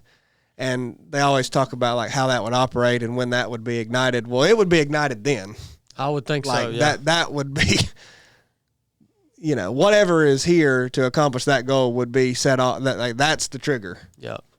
Yeah, I I can feel see like, that. Chili, you'll know the answer to this. I was thinking about this the other day. Is Saudi Arabia aligned, or they used to be our ally, didn't They they? still are. Okay, so Big time. they're removed from that group of Middle Eastern countries that would all back Palestine in a conflict. Yeah, if you trust them. Okay, That's sort of like Egypt, if you trust them. Right. Yeah. because Egypt's also allied with. Are they part of the United Nations? Yeah, Saudi Egypt- Arabia. Everybody's a part of Yeah. the United Nations. I thought a lot of people weren't. No, every country in the world. Are you sure? I'm In the UN, very sure. Oh, In the Yeah. maybe I'm thinking of something else. What's the alliance? NATO. Maybe that's that's what I'm thinking of. I think This shows how much Turkey's television the I only watch. one that has a big Muslim group in it that's in NATO, right? yeah, that's pretty Western values. Yeah. Yeah. Yeah, they used to send a bunch of Saudi Arabians to go through buds with us. Yeah, Saudi Arabia has a very friendly relationship with the U.S. We trade a lot of money. What is that king or prince over there supposed to never be touched or whatever? And Trump touched Big him. Daddy Trump just come up behind him, put his shoulders right on him, and he just looked up and went. Yeah. I'll be darned. Well, Trump marches on. Local news. here in We're in Georgia. the great state of Georgia, in 2024, Big Daddy Kemp helped pass a law Not everybody's Big Daddy. that requires all local law enforcement agencies to help ICE to, go along with whatever they said. So we've recently had 10 counties now that have applied for the program. They have to go through a month's training This better be good. with ICE. Floyd County's one of them. It's been Floyd, Hall, Oconee, Polk, Whitfield County, Monroe, Montgomery, Murray, Spalding, and Walker County. And, of course, all the state agencies, the State Department of Corrections and the Georgia State Patrol. And through my nephew telling me, the State Patrol has been lending state patrolmen to ICE to assist them in rounding up some illegal immigrants. So it is ramping up, especially in metro areas. But Floyd County is already a part of it and has been a part of it for a little while. They're going to round up a lot in Polk. Yep, and Polk County. Well, you think of Whitfield and Murray, like all those carpet mills up there are loaded down seriously. with illegals. Yeah. So it's I think Dalton, Georgia, gonna be cleaned out. Yeah. he's that campaign promise is being held to as of now anyhow, month number 1 after Trump's got in there. Wow. ICE is ramping up. I couldn't find any actual numbers. So what that program does, program 287G, is anytime anyone that is not an American citizen goes into there, you have to run them through ICE. And that program is designed to stop racial profiling. So if a Hispanic person goes in there or Goes in where? to the jail, Okay. to the jail. So if you went into jail right now, they're not going to run you through ICE. They're not going to run you to say, oh, it's Chad's immigration because you have a Georgia's driver's license and everything else. Yeah. But someone who goes in there and doesn't have any of those credentials at all, now they can say, hey, we got the reason and the right to run you and make sure ICE don't want to keep you here. And ICE can put a hold on them. If they run a name and it don't match up, they can say, oh, something ain't right here. And they can come get them within 48 hours. Yeah, so they don't have to be held very long. Yeah. Well, it's that all that sounds good, but look, man, there is so many illegal criminals in this country. You ain't even gonna knock a dent in them, son. I wonder what I mean, the they number are is. Yeah, everywhere. Oh, the total number Yeah. of illegal. I mean, who knows? Because when we It's insane. It's got to be an insane number. because when we give census reports and statistics, that doesn't include that number. Right, correct. So the population of the U.S., it's silly to keep calling it 330 million or whatever it is. I mean, it is. They've taken over illegal. These are not illegal. These are criminals. I guess you could call them illegal immigrants. Right, yeah. But they're criminals who have broken the law and come into this country and not used the proper channels. Like here in Georgia, they have taken over entire towns. Oh, yeah. Like Cedartown is run by illegal immigrants. The whole city is. According to this, in 2023, the estimated number is 11.7 million Oh, that's low. in the U.S. U.S. That's low. Just think about. I when mean, you there's that ride many in around here. California. Yeah, just think about when you ride around here. Like when you stop at the gas station, when you look at this job site where they're doing these apartments over here. I mean, just look at it. There's so many of them. You are never even going to knock a dent in this, man. Well, you don't know how many are illegal, Chad.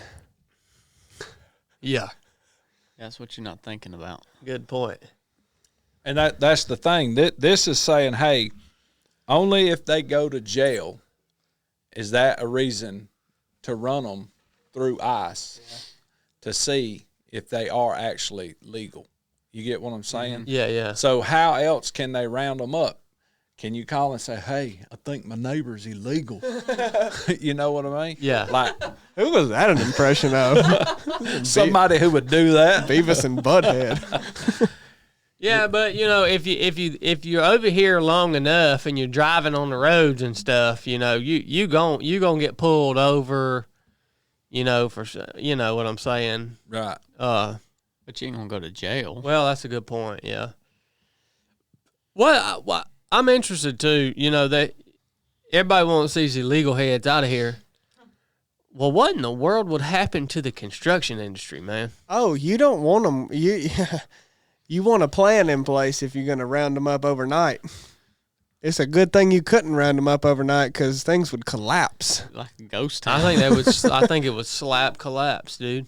It probably would, more than likely. Stuff will get really expensive really fast. Yeah. Well, I mean, maybe it has to get adjusted back to the way it is supposed to be and meant to be. Like, they wouldn't be worked if somebody wasn't greedy enough to only pay them $7 an hour to do a job that probably should be paid $18, $19, $20 an hour. Yeah, yeah. Yeah, I have a business idea for you guys who are out there maybe looking to start a business, whether it's like landscaping or construction or in starting a business in some industry that is mostly just like inundated with illegal immigrant workers. I was thinking if you started a business, whether it was a construction, landscaping, grass cutting, something like that, and you only hired American citizens, and they were like, professionals. They wore nice clothes and just handled themselves well, and you advertised your company as that, I think there are a lot of customers who would pay more for your service to know that they weren't going to have a bunch of illegals on their property doing shoddy work. You see what I'm saying? Right, yeah. Like if you started a company that was like the foundation of your advertisement. Like you don't have, look, we only work, our employees are all American citizens. Call that collared shirt grass cut. Yeah, exactly. Like I think that company would really do well, man, because Exactly. I think about that, so we've had jobs done at houses and stuff, that we've owned, and you have these illegal people coming in, and they're in your dang house or around your house, right? And you're like, man, these people have already shown their willingness to break the law, and they don't have any sort of identification or like nothing. So, I mean, these people, a lot of them really got nothing to lose. Well, and I don't want those people around my dang house, man. Well, the breaking the law thing, I will say, they're breaking the U.S. law. They're just trying to get out of freaking Mexico. Well, a lot of you whites that you would work in the same pay scale are also breaking the law. Shoddy, yeah. Yeah, right. They're also. Yeah. I mean, I think the Hispanic culture is definitely different in how they like trash is no concern to them. Oh. Yeah. It's no big deal for them to roll up on the site and clean out their truck and throw it on the ground. It's just not a big deal. But there is something to be said too about the class of worker. If you had a white man that's class, you might have different problems, but you're going to have problems still. Yeah. But this is, Boo, I like your idea, and I think you and I would pay for that. But while you were saying that, I was thumbing through, like, the people in my mind that I know that, like, for example, like a clothing company. You can't afford that. They need to buy a pair of jeans. I think probably, I would say 90% of the people I can pop in my head right now would go after something made in China versus spending the money to buy a U.S. made and produced product. And I think it would be the same for landscaping. We're so conditioned to pay for cheap everything. Yeah, you would be catering. You would be catering to obviously a more upper class like customer base. But I think that there are enough people out there in that class, especially if you're in a metropolitan area, that I think it would be a really good business idea.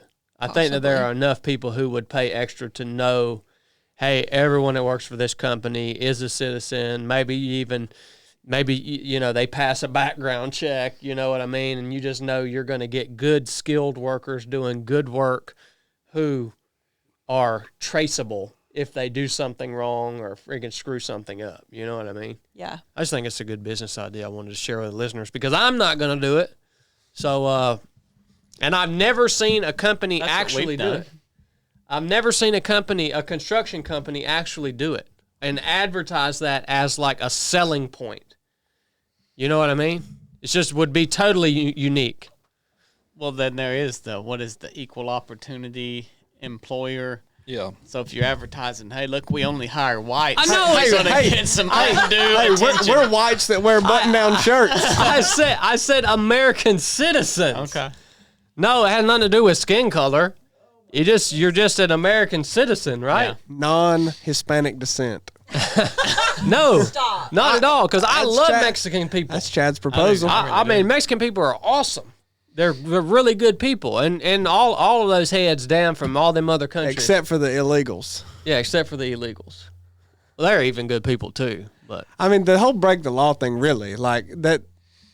When you're leaving a country, they're going to break that law. Yeah, I mean, that's not the whole premise. They don't come over here because they can break the law. They come over here to get away from Mexico. I'm not saying that many illegal immigrants don't break the law. I'm just saying that that's not the purpose of it. It's to make a living in a country that's a little bit better. And I'm not defending. I'm just saying I would do it too. If I found myself in Mexico right now, I'd be here in a week. And documentation be darned. What about the Baja? Yeah, Self-preservation. Yeah, I mean, and you're gonna go, well, hey, you're gonna come over here, you're gonna not go through the process? I'd be like, yeah. I don't give a dang about your process. Yeah. I mean, I'm just saying. I see what you're saying, Chill. What we got for Patreon today, CB? Mr. Kinsley come at us today. Okay. Yeah, y'all remember Kinsley? Oh, yeah. Oh, yeah. We see him every week on Resurrected. Hey, guys, I thought of a Patreon question during my prayer this morning. What's your opinion on setting yourself such high standard with a greater risk of failure versus lowering it to achieve goals more often? I recently found myself getting frustrated because I'm not meeting the weekly/daily goals for time in the Word, prayer, physical training, and such.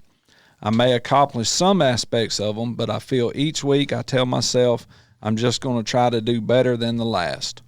When it's just on repeat. Thanks for everything. Yeah, well, I think first of all, you need to set realistic goals for yourself. So it would be, I could right now set a goal to win Cocodona in May, the 250-mile race. Like, I could set that goal, right? Yeah, you could. But I'm going to fail that goal because I'm not there yet, right? And so you talk about daily goals too. Well, you have to look at you have to take an assessment of what season of life you're in and what are your foundational responsibilities that you have to take care of, whether that's kids, whether maybe your wife's, struggling with something, maybe you're struggling with something, maybe you're just in a season where, you don't have a lot of time because you do have those things to do. And all of those, especially in the family environment, all of those things like being a good father, being a good mother, being a good husband, being a good wife, in different seasons, that's going to take up more of your time than in other seasons. But doing those things is obviously a huge part of what you are called to do. You are fulfilling your purpose as a child of God by doing those things, right? And so if you're in that season and you can't, and then you've set this goal for yourself to spend 2-3 hours a day in Scripture, but that's just flat out not realistic, yeah, you need to readjust that expectation, Now, if you're not hitting the goals that you set for yourself because you can't get off Instagram or you can't get off YouTube, well, then that's an issue, right? But I don't think that's the case for Kinsley because I know the kind of man he is, right? So yeah, man, you have to be smart and really think through the goals that you set for yourself. Be realistic with those goals. The line to where you're intentionally making it easy on yourself or not. You know what I mean? And I think another thing that we do when we set goals is we set our goals based off of what we see and hear of other people doing. Maybe other people who we look up to, right? And most of the time, that's not even people that we know personally. And so we end up setting goals based off of what we see people posting about or saying or on the online community. And in a lot of cases, those people probably aren't even living that way. And even if they are, your life is not their life, and you are not where they are. You're not in the season they're in. You don't have the same time and experience that they have. So,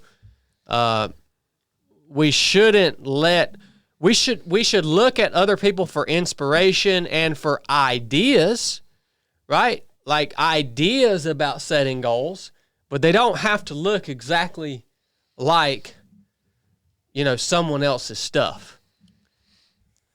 I think there's a big difference in a big macro goal and little micro goals, and that's how you achieve a big, huge, far-fetched macro goal is little tiny goals along the way. Because what do you do when you achieve a goal? You set another one. So, I mean, that's what you should do. Like that. So if you're just focusing on some big grandiose goal, like, hey, I want to win a 100-mile race. Well, I think that's totally fine. Even if right now that's unrealistic, but that can't be the only goal. You have to be like, okay, that is my ultimate goal, and I'm acknowledging that, and I don't want to just give up on that, but I'm going to then say, well, I've never run past 20 miles, so my goal is to run a 50K. Like, then, okay, now you've got something to go for and that you should and will achieve, and then you can set another one and then ultimately get there. And that, that SMART acronym, I daggum hate stuff like this. Acronyms and all that, and like, what is it? It's make your goals specific, measurable, actionable, realistic, and time-bound. And I really do hate stuff like that, but that is good. Like, that is a good good parameters around goals that you set, because if you make sure they're time bound, well, you don't just say, hey, I want to run more. Well, okay, like when? By when? Like, and a lot of people make that mistake too, man. Like when I ask people, because that's a question I ask when I go around and speak. Yeah. How many of you guys have goals? Then I'll pick somebody out, say, what's your goal? And I'm talking about 99% of the time it's something like to provide for my family, or to be a good dad, or something like that. Which those are good goals, but like you got to put some. But I'm like, you got to be specific with your goals, right? Yeah, and then the realistic part is, I mean, you see people do that too. Is like, just Joe Blow down the street is like, well, I want to set the world record in the mile. It's like, well, I mean, that's just, you know what? You're just not going to do that. I mean, sorry, not everybody can achieve their dreams. Like, I hate to break that to people, but that's just that. There's certain things that are realistic. I don't believe in this popular way of speaking to people like they can accomplish anything they set their mind to. Actually, you can't. There are things that are impossible. And there's some people who are aware of what those impossible things are, yet they'll still say they want to do them. Well, you probably should back off of that. I mean, I think it's a great thing to dream. I think everybody should. You should have dreams that scare you and you don't even think are possible. But then you can come back down to earth a little bit and say, okay, what are the steps I'm going to take to actually achieve something that is realistic to then maybe get me further than I've ever thought I could be.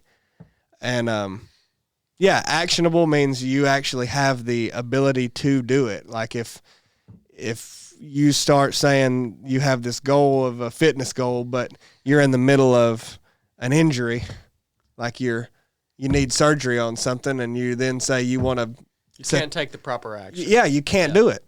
You know, you right now, that does not need to be your goal, because you can be in the future. That's the thing. You don't have to give up on all this stuff. You just need to give up if you're 50 years old and your goal is to break the world record in the mile. You need to give up then. But set another one. But a lot of things you just maybe need more time so you can set those parameters and actually go for it. And don't be afraid to aim small. That's really helped me in life, is to just aim small. Dream big, aim small. That's what I like to say. That's good. Like, really, I mean, right off the rip of running ultras, I had a big goal dream to win a 100-mile race, but I did not try to do that in the first week of having that dream. I tried to do my first 25-mile long run, and I did it. So it was like, all right, here in a month, I'm going to do this 50K race and try to win it. Bang, You just aim small for yourself along the way. But yeah, that helped me. That's a good word, Chili. What you got, Biscuit? Got anything on this? No? Okay.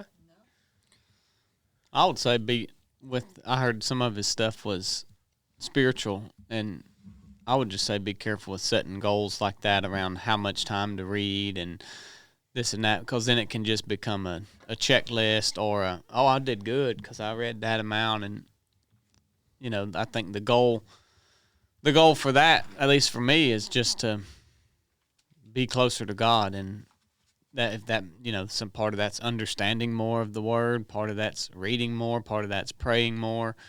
And so maybe you can set some things there, but the way I would be, if I set a goal, I need to read an hour today, I'd go do it. I could do it. And then, but it would just be like, all right, good. You did good on that. Yeah. But then I wouldn't get what I needed to out of it. So I do think it's a little bit different when it comes to your spiritual side, and it should be less maybe stringent and regimented and more led by the Holy Spirit.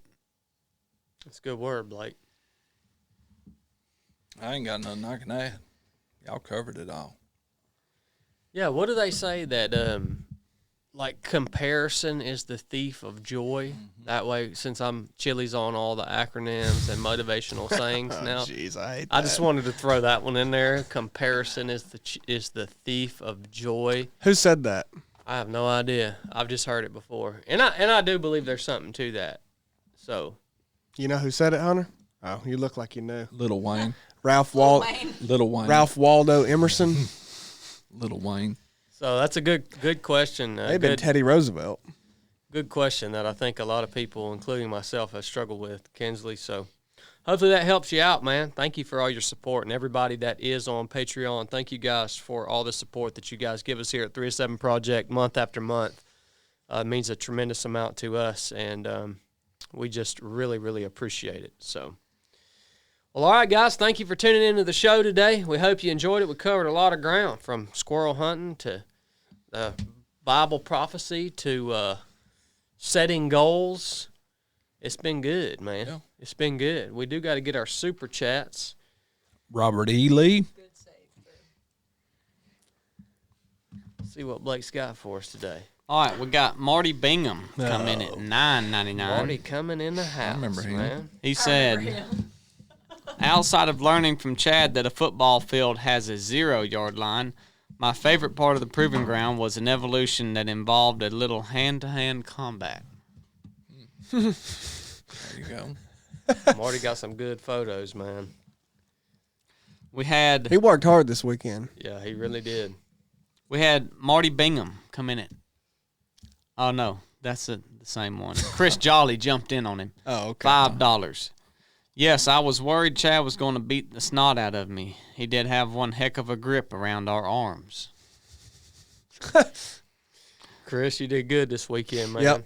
Thank you, Chris. Yeah, we got your thing right over here. Oh, you want me to show it? Get Cornbread to hang it up. Yeah, show it to him.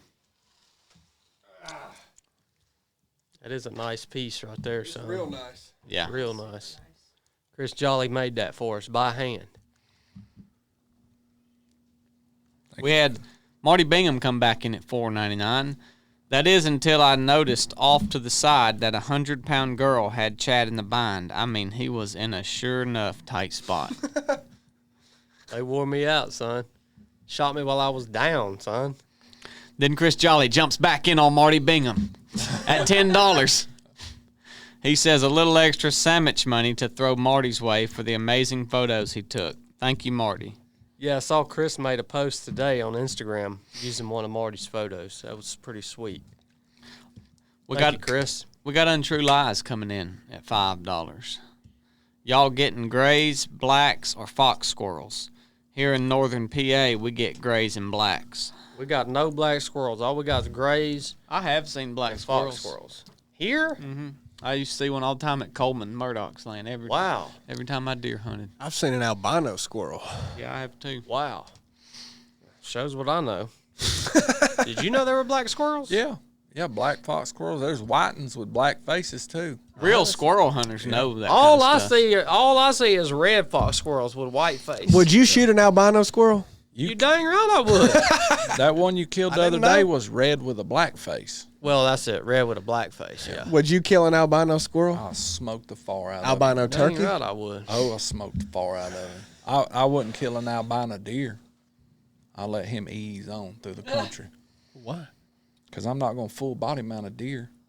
We had Marty Bingham come in at $19.99. Good night, Marty. I was trying to throw him a cigarette lighter so he could set his shirt on fire to smoke her off of him. When Blake called a ceasefire, that was all that saved him. I'm still a little tore up over it. Thank you, Marty.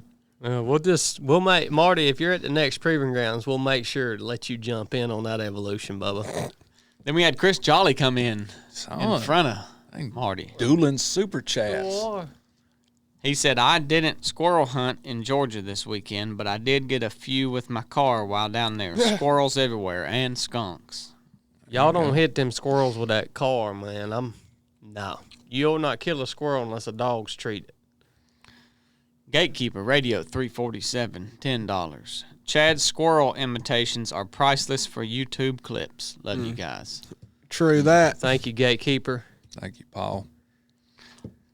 Lance Davis, $2. Thank you guys. God bless.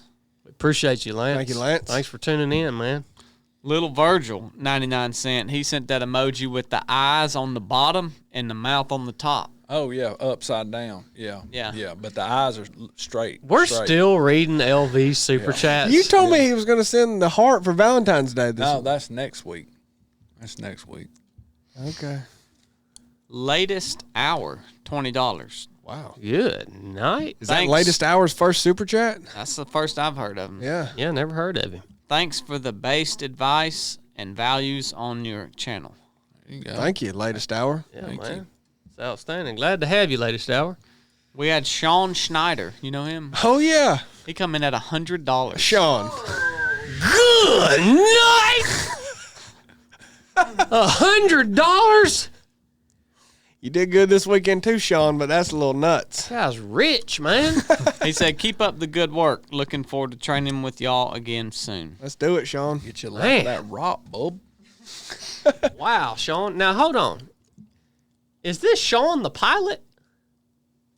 What are you talking about? Sean Schneider. Sean with the beard that was just at the proving ground. He was the pilot. Oh yeah. Yeah, dummies. Yeah. Yeah. Sean the pilot. Oh, That's Sean the I pilot. get it. Yeah. Yeah. It took me a minute too, Chili. I tell you what, old Sean, he can land a plane, son. Yeah. Yeah. He can land a He, plane. he came in last minute to the proving ground, too. I know. That's really, yeah. That's very impressive. That's a, He came off the Patreon post. yep. He grew a lot at the proving grounds, man. Sean did. I could see him. I could. We that train. Not we, but that process of training, I think, pulled a lot of good out of him. Well, he's got a lot of good to him. Yeah. Yeah, he does. Yeah. Yeah. Good job, Sean. Thank We you had- for the super chat. Kyle Chiraboga come in at $1.99. What's up, Kyle? Thank you, Kyle. He said, where do I find details on advanced ROP? Any openings? There aren't any details on it. No, there are no details, and You can come play though if you want. well, it's getting a little late in the game. Well, it We're depends. only 3 weeks away. If Chili says we can fit somebody else in, that's up to him. But there aren't any details. We're not looking for people that need to know the details. Just to be straight up with you. Where does he send his gold? Well, he has to send an application first, and then it has to be approved, and then he'll get further instruction. Yep. Yep. You taking anything from him or not? Well, yeah, Kyle's a good one. He can send an application. Where's he send it? 3 of 7 rock, gmail.com. There you go. There you go, bub. It's late in the game, but we might make it happen. Yeah, we got a call with the advanced ROP team tomorrow night. Yep. Send it now, Kyle. Send your application now. We had Jessica Du Bois come in at $20. I think it's Dang, Jessica. I think it's Dubois. Yeah, it is Dubois. Have you met Jessica? No, but I mean, I know how to say that last Man, name. we got some epic stories with Jessica and Tim. coming to the race in March, and Tim. They're all gonna. Well, I won't be there. That's so cool, man. She said, love you all. Revelation is an apocalyptic, from my understanding, how we understand the end times is often misinterpreted. The idea is as young as 150 years old. The ancient Near Easterners would not likely interpret it the same. Yeah, yeah. There's a lot of different thoughts around that. Jessica's pretty sharp. She's been really digging into the Bible, man. Revelation apocryphal, apocalyptic, eschatological. Chili knows about all that. Anyway, keep going. We had Kyle Chiraboga come in at $1.99. He said, Brooke, my wife Paige says hi. Love y'all. Thank you, Kyle. What do you have to say about that, Brooke? Hi. Hi. Hi, Paige. I know Paige. I met Paige after the rock. Yeah. Mr. Underscore came in at $1.99.